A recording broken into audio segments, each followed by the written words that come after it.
Hi everybody, it's Hannah from Mother Goose's Makery, and today I'm going to be making a wire-bound notebook using the mini cinch. So first things first, you're going to need a cover for your notebook. So obviously to make it more durable, I like to make a hardback cover. So I've got myself some greyboard. I've got a small piece of paper. This is about 200 GSM. So this is A2 size, which is 4 1/4 by 5 1/2. Piece of paper I've got is 5 1/4 by 6 1/2, so an inch more. So you should have 1/2 inch on all the sides. And then I'm going to want some paper to cover up my workings on the inside, and that should just be 1/4 inch smaller on each side.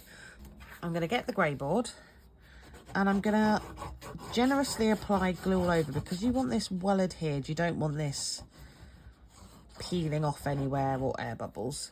And then what I like to do is just get a spatula or an old bone folder and just spread that out so it's evenly distributed. And then we're just going to pop it down on the card, roughly centralised.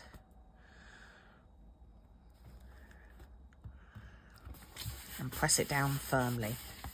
So what we want is that paper to be flat and adhered throughout.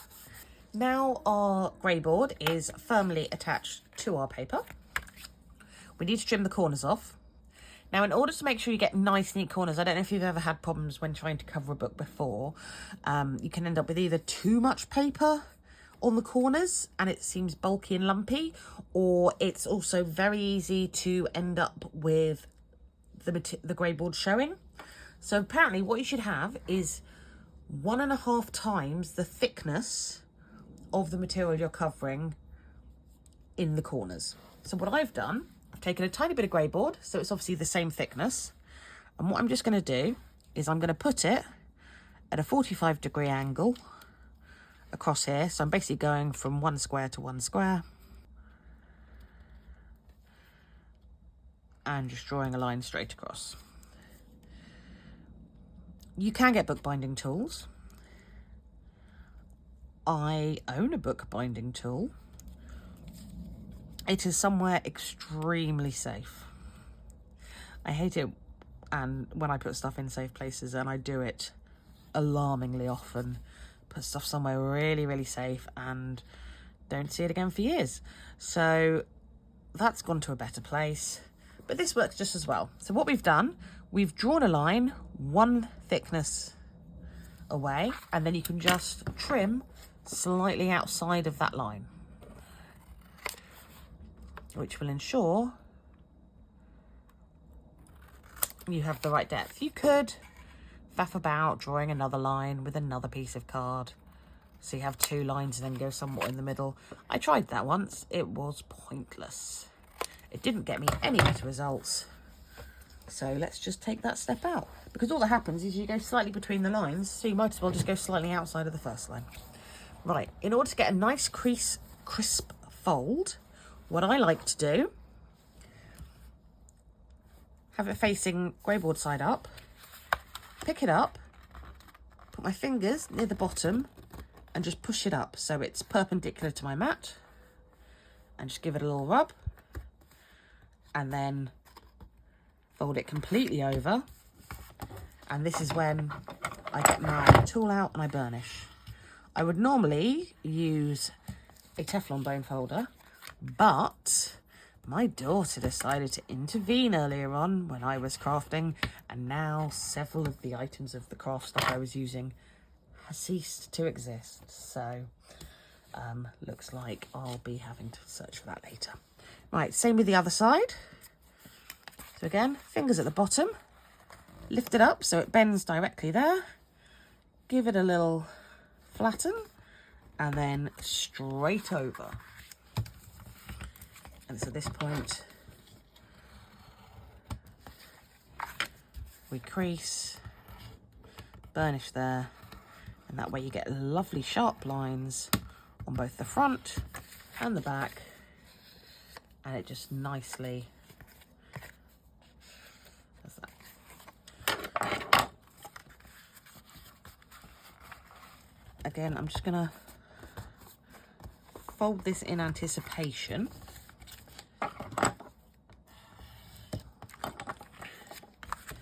Although we glue the longer sides. Sorry, my light's gone out. Right, light is now plugged back in, so as we were last side.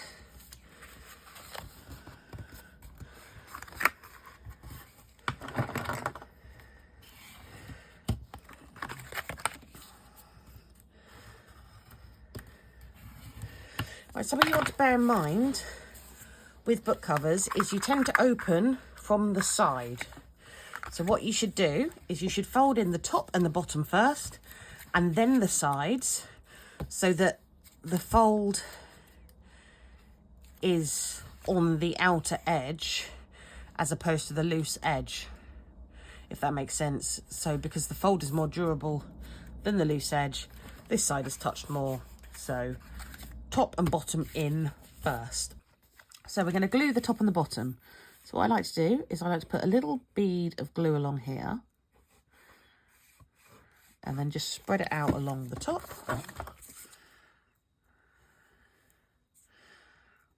You can get bookbinding glue. Apparently Pinflair's bookbinding glue is fantastic. I tend to glue absolutely everything with my Nouveau glue and it works a treat, so that does the job for me. But obviously I find something that sticks fairly quickly saves any mucking about. And also by spreading the glue out, I find you get a better stick quicker. Right, so fold that over. Because this is already creased, it just goes right back to where it was. What we're going to do is get your little bone folder and just push down on either side here. And here. And then here. And here. And just gets you that nice crisp finish. And we're going to do the same down these sides.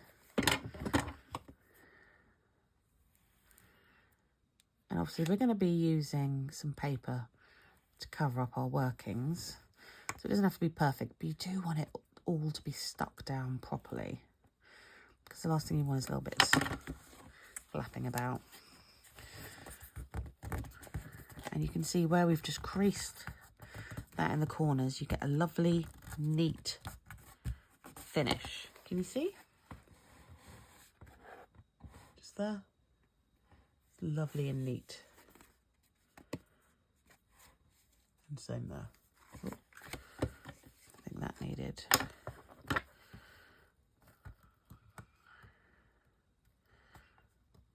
a little bit more of a crease. That was threading to stick up. 1 second. There you go. Perfect. And you can just burnish all of your gluing to make sure that is thoroughly stuck. Just make sure you don't use the bone folder that's covered in glue, or you'll end up in a big sticky mess. And this is the last side.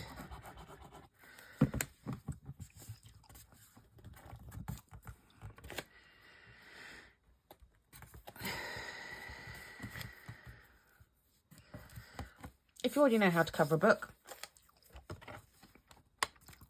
good for you. I found when I started, I was quite confused. I couldn't work out how to do corners, and I found it quite hard to find just a tutorial that just spelled it out patently obviously for me, and I had to look at like a million videos. So fold it again, burnish, do the top and bottom, fold the corner, or burnish the corners, flatten the corners, and then do it either side. And then I've pre-cut my piece of paper for the top. So again, ample glue. But I don't do too much at the edges because I don't want it to ooze. Do I need that much glue? Probably not.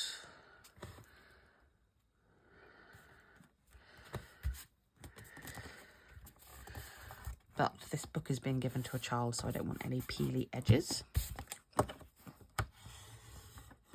And again, just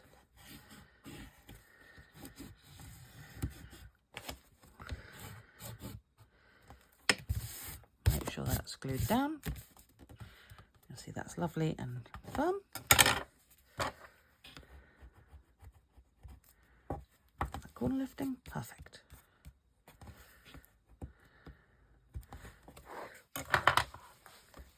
So we have one nice cover with lovely crisp edges. They are actually quite sharp. And a coloured inside. And then what I've done, I've just used a cut apart. The paper and the cut aparts are from the Tonic Here Comes Summer pad. And this is going to be my daughter's little activity journal for her summer holidays. Hence all the pink.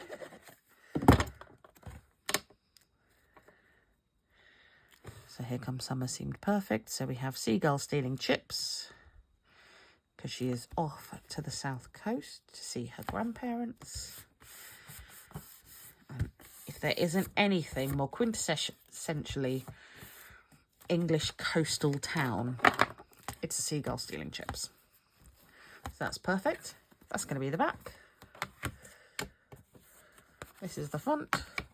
Sunglasses and lollipops. Everything a child needs. So, covers are done. Now, on to the important part, the cinching. So, I have all my papers for my pad. I cheated and I bought a pad with adhesive along one edge. One of those just normal flick through notebook where they're all glued together at the end, and I just trimmed the top off because that was the easiest way. Otherwise I would have had to trim a load of piece of paper to size, and I didn't want to do that. You can get industrial size choppers. I don't have one of those. This seemed the easiest way to me, and that way it's all the right size.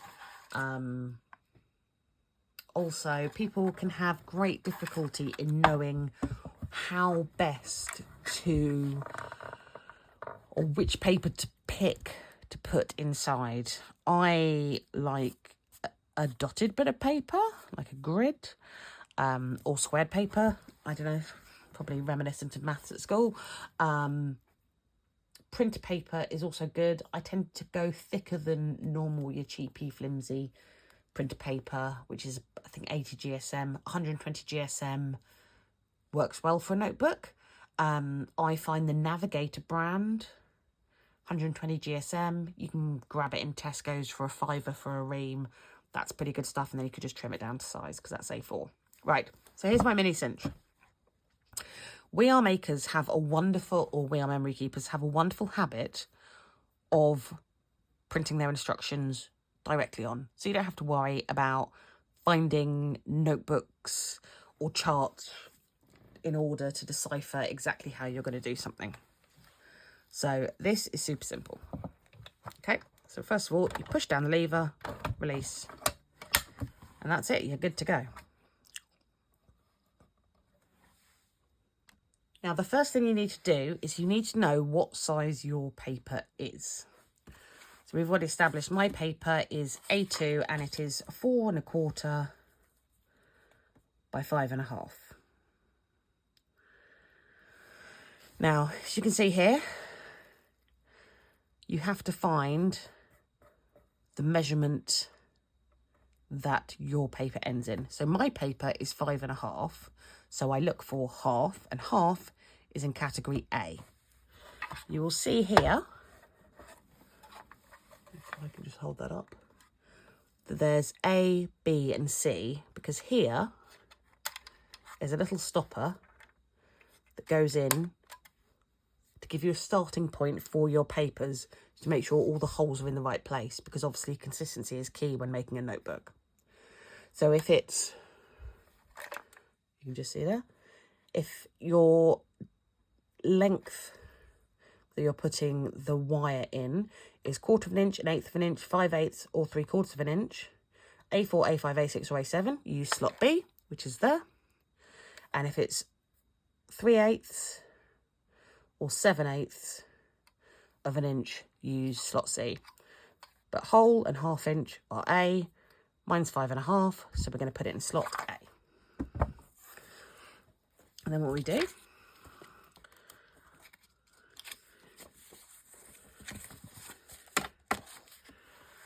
just move that across so you can hopefully see adequately.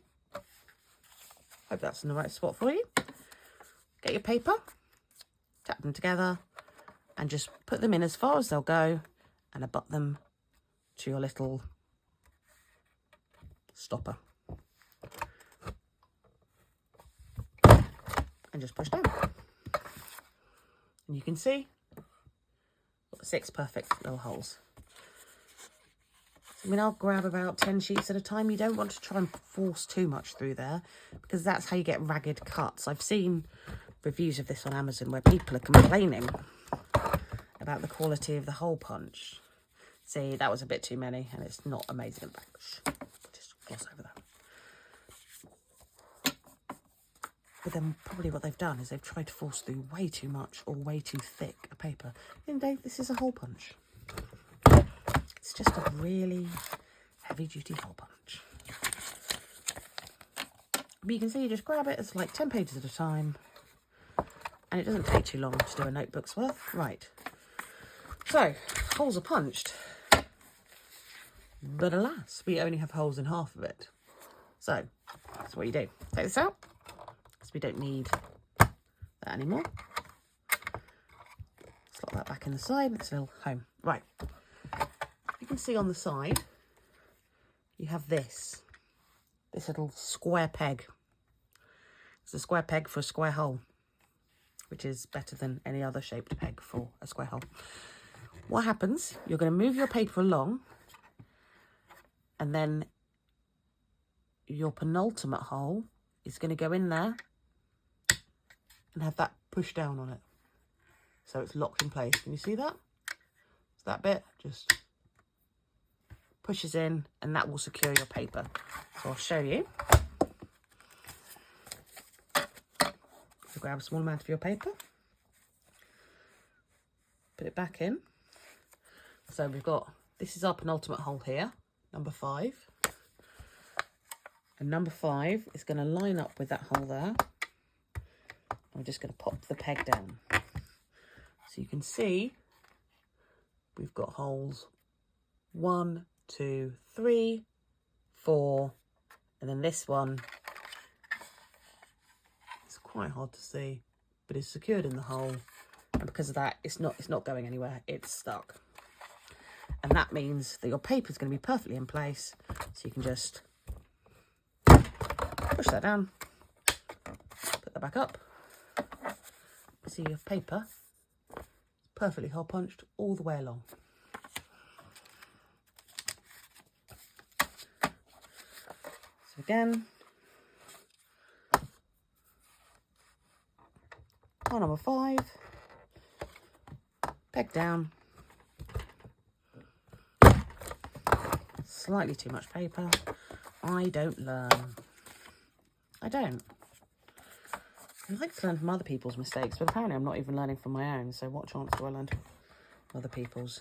Hole 5. Plug down. Punch the hole up. And I mean, this just becomes super quick. So now we have this.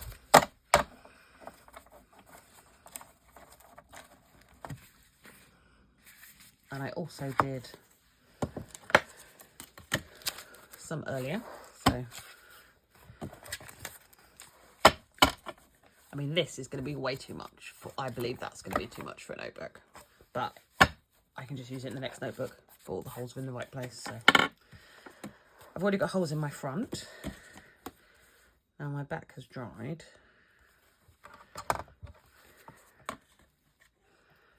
I check the size of that.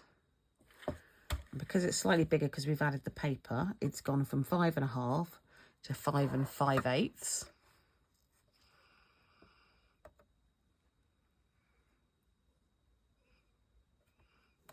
You can see 5/8 is it's there.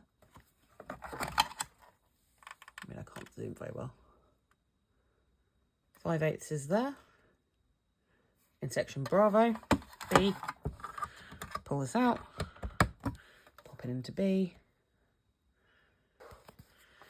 Although I tend to like having the correct side, because if there's any disparity in distances, I want it to be on the same side, so I'm going to have to do it like this, which I hate, but it is what it is.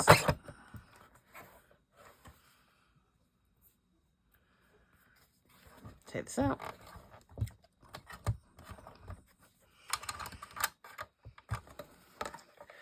And again, 5th hole along, pop that in.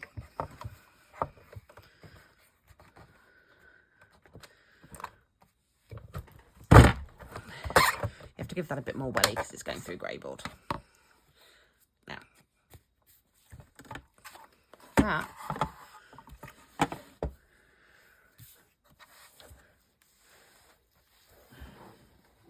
is the cinching done. Now, because I'm me, and I like just a nice neat finish, I'm just going to trim off those couple of little tiny bits that are troubling me. So, we have our back cover, our pages, our front cover. That's going to be our little perfect little notebook. And now we need some wires. Here's my little box of Cinch Magic. Wire trimmers. Now, do we go bright pink? So we might have to. I mean, don't be a disaster person and leave all your wires in the same box, because otherwise you're going to have to play this game, which is a fun game of how the hell do I get my wires out? Oh, I'm doing well. I'm doing well. We got it. There you go. Perfect. We've got all manner of light blue, pink, grey, teal, orange. I think a nice pink colour for the summer holidays, because I have a very girly daughter who is all about the pink. Right, so that's what we want. So just put it in there so I can see what size it needs to be. I yearn for a craft space that is organised. However, this is not the world in which we live. So, just using the sharp bit in there. Pop it. Did that cat handily. Right, on the right hand side. Just pop it in there, in the middle. There we go, perfect. So I can pop this bit back in my wire, because that will do for another notebook of the same size. So you can get like 2 notebooks out of a wire. And then also what I find you can do, just to avoid any sharp edges, is just give it a little squeeze, and you can just bend it in on itself. Right. So now what we're going to do, we just hook where the loops are. They just hook onto these bits here.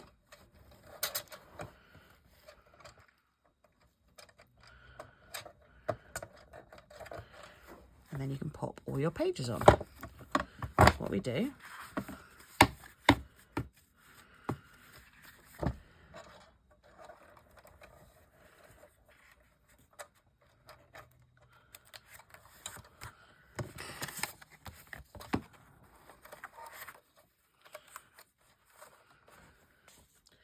going to need our covers.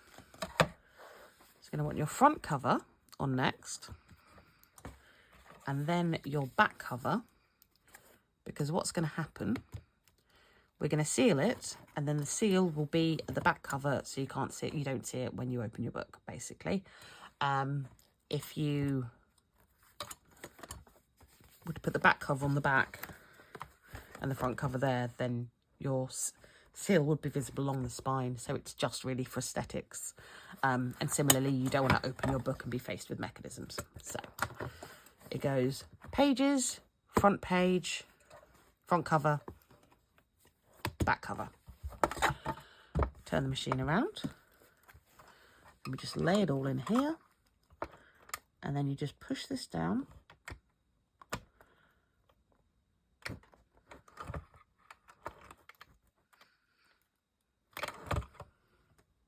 And you can see how it pushes it all together. Move it up. That's better.